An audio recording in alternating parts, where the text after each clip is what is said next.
Hello everyone, welcome to the new word with IITN thinking. आज हम इस question को सॉल्व करेंगे और इसके थ्रू हम स्टीरियो केमिस्ट्री के कई सारे कॉन्सेप्ट सीखने वाले हैं, जैसे कि RS नॉमेनक्लेचर क्या होता है, DL नॉमेनक्लेचर क्या होता है, और ट्रिक के साथ देखेंगे। ठीक है, तो इस क्वेश्चन में तो IIT एडवांस 2015 में पूछा था, केवल इसका पूछा था, ये D प्लस ग्लूकोज है, इसका पूछा था कि L ग्लूकोज का स्ट्रक्चर क्या होगा। ठीक है, ऑप्शन गिवन था तो हमने ऑप्शन नहीं लिखा है, तो कोई बात नहीं, हम आपको बताते हैं कैसे आपको निकालना है। सीधे सीधे डी एल गिवन था, अगर आपको डी से एल जाना है, डी से एल जाना है या एल से डी आना है, तो जो गिवन स्ट्रक्चर होता है ना, उसका आप मिरर इमेज ले लो। तो कहने का मतलब ये है, आपके पास ये स्ट्रक्चर था, मैं यहाँ पे लिख देता हूँ, समझाता हूँ फिर से। CHO हमको ये गिवन था, यहाँ पे लिखता हूँ, इसका आप मिरर इमेज ले लो। तो जो मिरर इमेज ले लोगे ना, तो वही हमारा हो जाएगा एल। अगर एल से डी जाना है या डी से एल आना है, तो जो गिवन स्ट्रक्चर है उसका आप मिरर इमेज ले लो। अब कोई कहेगा मिरर इमेज ये क्या बता दिए सर, तो देखो यहाँ पे एक शीशा रख देते हैं, और शीशा रख दिए, सपोज करो मिरर। तो अब शीशा रख दिए, तो आप जो इस साइड है वो उस साइड चला जाएगा, जो उस साइड है वो इस साइड चला आएगा। जैसे देखो ये तो फिक्स रहेंगे, ठीक है, जो राइट में है वो लेफ्ट में चला जाएगा। जैसे ओ एच यहाँ पे राइट में था, यहाँ पे लेफ्ट में चला जाएगा, देखो लेफ्ट में। और ये राइट में था तो ये लेफ्ट में था तो ये राइट में चला आया। बस अदला बदली कर दो और कुछ नहीं करना है, ठीक है। और देखो यहाँ पे ओ एच इधर था, इधर चला आया, एच उधर गया, ओ एच इधर था, इधर चला, एच इधर आया। तो बस हमारा जो एल का स्ट्रक्चर पूछा था ना, एल ग्लूकोज का, तो यही हो जाएगा, एल नेगेटिव ग्लूकोज। ठीक है, ये एल ग्लूकोज हो जाएगा। अब मान लो आपको एक ही क्वेश्चन देता है एग्जाम में, जैसे एक ही फिगर दिया है, उसमें बोल रहा है बताओ डी है या एल है।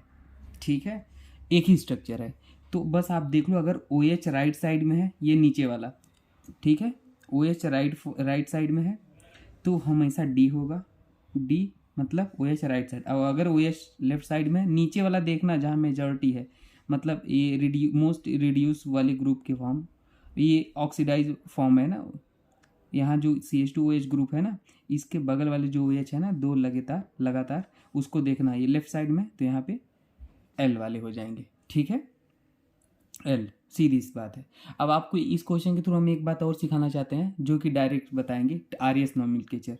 अब RS नॉमेनक्लेचर का ट्रिक ही बता देते हैं। अगर हमारा मान लो OH, ये फंक्शनल ग्रुप अगर फिक्स है, ऊपर CHO है, अगर कार्बोहाइड्रेट वाला चैप्टर पढ़ोगे तो ऐसे बहुत सारे स्ट्रक्चर मिलेंगे, आपको सेकंड लगेगा निकालने में। और नीचे CH2OH है, अगर ऊपर CHO है, नीचे CH2OH है, तो आप ऐसे याद रख लो, OH अगर यहाँ पे राइट साइड में है तो R कर देना, लेफ्ट साइड में है तो यस कर देना। यहाँ RS नॉमेनक्लेचर क्या आएगा, R। यहाँ पे क्या आएगा, OH लेफ्ट साइड में तो S। यहाँ पे RS नॉमेनक्लेचर क्या आएगा, R, क्योंकि OH राइट साइड में है।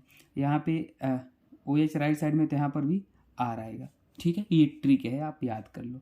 ठीक है, कंडीशन यही है कि CHO ऊपर हो और नीचे CH2OH हो, तो OH राइट साइड में दिखे तो R कर देना, लेफ्ट साइड में तो S कर देना। अब ध्यान देना, आपको थोड़ा सा कॉन्सेप्ट भी सिखा देते हैं, ठीक है ना, कॉन्सेप्ट भी बता देते हैं। यहाँ पे देखो RS नॉमेनक्लेचर निकालते कैसे हैं। यहाँ पे हमको मान लो कायरल सेंटर पे निकालते हैं RS नॉमेनक्लेचर। एक चीज़ तो याद रख लेना, कोई कहेगा कायरल सेंटर क्या है, तो ये भी सिखा देते हैं।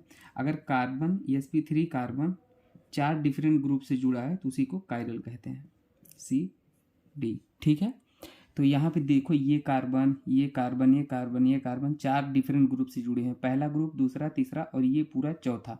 यहाँ पे आओगे तो ये पहला ग्रुप, ये दूसरा, ये तीसरा, ये चौथा। यहाँ पे आओगे तो ये पहला ग्रुप, ये दूसरा, तीसरा और ये पूरा चौथा। तो चारों कार्बन कायरल है और sp3 भी है। ठीक है, तो इन्हीं चारों पे RS नॉमेनक्लेचर बताया जाएगा जो कायरल होंगे। ठीक है, तो देखो कैसे बताया जाता है। सबसे पहले आप प्रायोरिटी दो, एटॉमिक नंबर या एटॉमिक नंबर कॉमन हो जाए तो एटॉमिक मास देख लो। तो देखो यहाँ पे अगर आप प्रायोरिटी दोगे ये यहाँ से, तो ये ग्रुप, ये ग्रुप, ये ग्रुप, ये ग्रुप, कौन किसका मॉलिक्यूलर वेट सब ज़्यादा है, मतलब निकाल लो एटॉमिक नंबर से। तो ऑक्सीजन, ये यहाँ पे आओगे ऑक्सीजन है, वहाँ पे जाओगे कार्बन है, यहाँ पे हाइड्रोजन है, यहाँ पे कार्बन है, तो यहाँ पे ऑक्सीजन का सब ज़्यादा एटॉमिक नंबर है, तो 1 नंबर इसे दे दिए।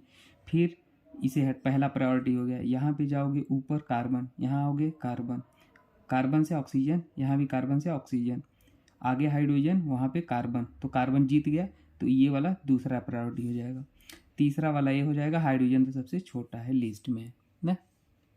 तो हमारा जो हम यहाँ पे लिख देते हैं, पहला यहाँ था, दूसरा ऊपर था, तीसरा नीचे था और चौथा यहाँ था, ऐसे था। ऊपर देखो साफ साफ यहाँ लिख दिए। तो हमारा जो ये घड़ी चल रही है, कैसे चल रही है, 1 2 3 ऐसे चल रही है, मतलब ऐसे चल रही है। तो ये क्या हो गया, एंटी क्लॉकवाइज।